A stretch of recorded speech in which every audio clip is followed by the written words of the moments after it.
gaji 3 juta sehari, oknum-oknum anggota DPR joget-joget dan menimbulkan demo serta korban jiwa di pihak rakyat. Demi harta, cinta harta, tidak peka terhadap kondisi rakyat, tidak peka terhadap hati nurani rakyat.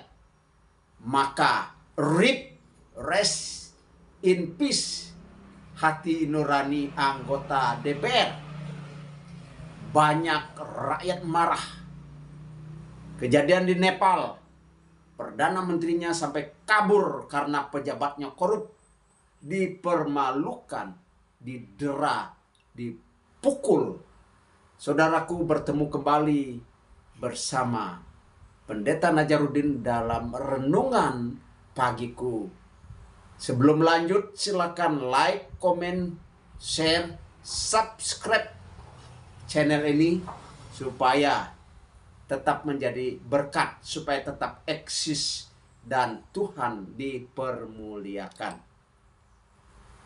Ada seorang ibu membunuh suaminya demi uang. Tribun News Kamis 29 Agustus tahun 2019. Pukul 7.55 ini tribunnya. Biodata Aulia Kesuma, istri muda bunuh dan bakar suami Pupung Sadili dan anak tiri demi harta benda. Tribuntimur.com. Masih seputar pembunuhan sadis dilakukan istri muda Aulia Kusuma alias Aka di Sukabumi, Jawa Barat.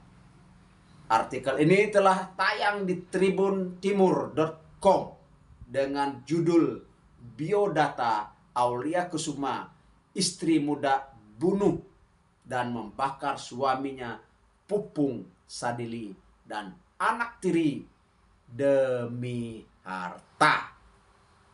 Dan beliau diancam dengan hukuman mati. 1 Timotius pasal 6 ayat 10 dengan terjemahan baru, karena akar segala kejahatan ialah cinta uang, sebab oleh memburu uanglah beberapa orang telah menyimpang dari iman dan menyiksa dirinya dengan berbagai-bagai duka. Dalam Injil Lukas pasal yang ke-12 ayat 13 sampai ayat 21, orang kaya yang bodoh, ini adalah pernyataan Yesus Kristus. Ayat 13, seorang dari orang banyak itu berkata kepada Yesus, "Guru, katakanlah kepada saudaraku supaya ia berbagi warisan dengan aku." Tetapi Yesus berkata kepadanya, "Saudara, siapa yang telah mengangkat aku menjadi hakim atau perantara atas kamu?" Katanya lagi kepada mereka, "Berjaga-jagalah dan waspadalah terhadap segala ketamakan. Sebab walaupun seolah-olah seorang itu berlimpah-limpah harta, hidupnya tidaklah tergantung kepada kekayaan itu." Kemudian ia mengatakan kepada mereka suatu perumpamaan, katanya. Nah, ini perumpamaan, saudara ya. Ada seorang kaya, tanahnya berlimpah-limpah hasilnya.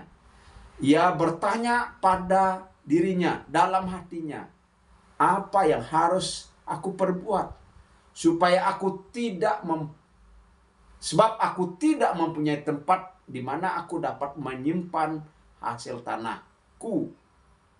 Lalu katanya, inilah yang akan kuperbuat. Aku akan merombak lumbung-lumbungku, dan aku akan mendirikan yang lebih besar, dan aku akan menyimpan di dalamnya segala gandum dan barang-barangku. Sesudah itu, aku akan berkata kepada jiwaku, jiwaku, ada padamu banyak barang bertimbun untuk bertahun-tahun lamanya. Beristirahatlah, makanlah, minumlah, dan bersenang-senanglah. Tetapi firman Tuhan kepadanya, hai engkau orang bodoh, pada malam ini juga jiwamu akan diambil daripadamu, dan apa yang telah kau sediakan untuk siapakah itu nanti. Demikianlah jadinya dengan orang yang mengumpulkan harta bagi dirinya sendiri, jikalau ia tidak kaya di hadapan Allah. Saudaraku, ada 5 fakta tentang perumpamaan ini. Kita mau belajar bersama-sama. Latar belakangnya adalah permohonan agar Yesus menjadi hakim, agar Yesus boleh menjadi perantara agar warisan saudara-saudaranya itu dibagi dan Yesus mau diangkatnya menjadi hakim. Tapi Yesus menolak sehingga muncullah perumpamaan ini. Ada 5 fakta perumpamaan. Yang pertama, seorang ini adalah seorang yang kaya. Ia punya tanah yang hasilnya berlimpah-limpah. Yang kedua, fakta yang kedua, ia rajin kerja. Rajin investasi barangkali. Banyak tanamannya. Lalu yang ketiga, ia suka nabung. Ya, dia mengumpulkan hartanya. Namun bagian yang keempat nih, ia bodoh. Bagian yang kelima, ia mati. Hartanya sia-sia. Dan kita bahas satu persatu. Orang kaya yang bodoh, Lukas pasal 12 ayat 13 sampai ayat 21. Kali ini khusus membahas kebodohan, tidak disinggung tentang kebijaksanaan. Seperti di dalam perumpamaan 10 gadis. Nah, kita akan ketemu di kesempatan lain dalam perumpamaan 10 gadis. 5 yang bijaksana dan 5 yang bodoh. Di sini disinggung sedikit. Di ayat 21 dikatakan, ia tidak kaya di hadapan Allah. Waduh, berarti dia miskin.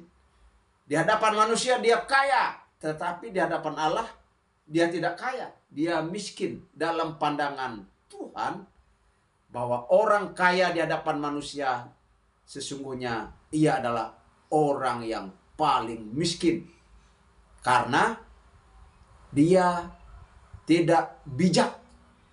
Jika ia bijak, maka dia akan kaya di hadapan manusia dan kaya di hadapan Tuhan. Dalam Amsal pasal 11 ayat 24 dan 25, ada yang menyebar harta tetapi bertambah kaya, ada yang menghemat secara luar biasa namun selalu berkekurangan. Ayat 25, siapa banyak memberi berkat, diberi berkelimpahan.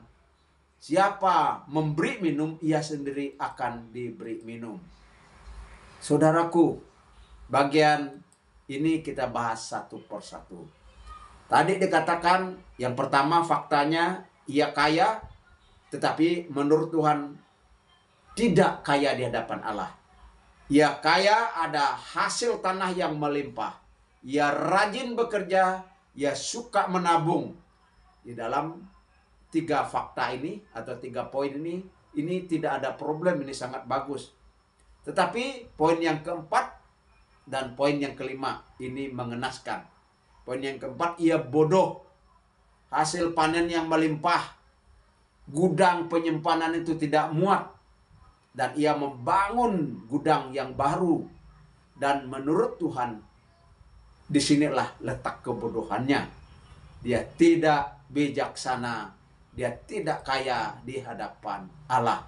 Mengapa ia bodoh?